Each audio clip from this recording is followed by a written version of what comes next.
Welcome to RA QD Clinics. I'm Richard Conway from Dublin, Ireland, and I'm here to talk to you about a case of an RA patient on methotrexate with progressive dyspnea. So this lady came in to see me. She's 65. She has had rheumatoid arthritis for 20 years.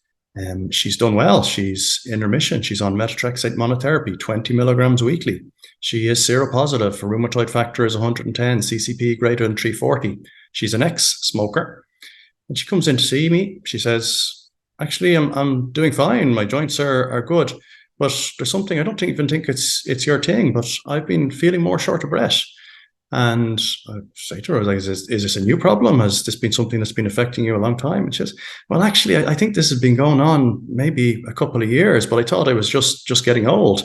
But now at this stage, it's gotten to the point where she can't even climb a flight of stairs without getting short of breath. So there's a whole load of things this could be. There's lots of things we need to do to try and figure this out, but we cut to the chase.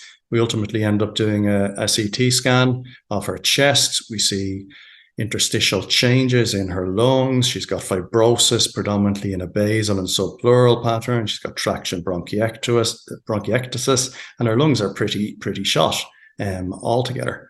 So what are you going to do in this situation? This is a patient on methotrexate. Is the methotrexate causing this problem? And no, it's not. This is not due to methotrexate. Methotrexate can occasionally cause a pneumonitis. That is very different presentation to this. It usually happens in the first 6 months to a year of methotrexate treatment. Patients get acute or subacute infiltrates in their lungs. They don't get this slowly progressive fibrotic lung disease. This is absolutely characteristic of rheumatoid arthritis related interstitial lung disease with a usual interstitial pneumonia pattern. The other thing about this methotrexate pneumonitis is that it's rare. The cardiovascular inflammation reduction trial showed that the highest possible rate of methotrexate pneumonitis is 0.3% of patients treated with methotrexate. Why do I say that's the highest rate it could possibly be? That's because one of the patients who wasn't receiving methotrexate in this trial got methotrexate pneumonitis. So some of this stuff is probably not due to the methotrexate, even in this rigorously controlled trial setting, which was specifically set up to look at side effects like this. In contrast to that, rheumatoid arthritis-related interstitial lung disease is really common.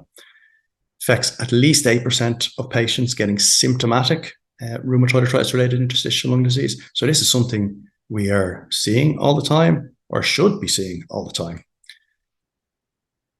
You could say, sure, maybe this situation, maybe we should just stop the methotrexate. It makes things easier. But no, that's exactly the wrong thing to do.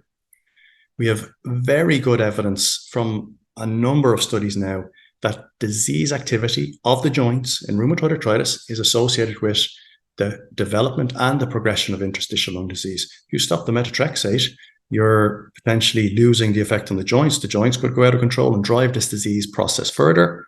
And consistent with that, we have a number of studies that specifically show that methotrexate itself prevents and delays RA interstitial lung disease. We even have one study that shows if you have RA interstitial lung disease and you give patients methotrexate, it also slows progression of known RA ILD. So if you stop the methotrexate, the only thing you can do is make things worse in this situation.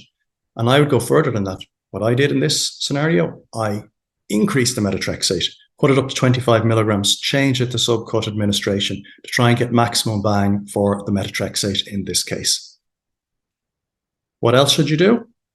Well, you need to do something else to address the lung disease. Again, going back to that disease activity data, that would suggest that the best thing we can do in this scenario is increase our rheumatoid treatments and using treatments that are likely to be effective potentially for any residual joint disease that we're not picking up, but also that have shown some benefit for the lungs.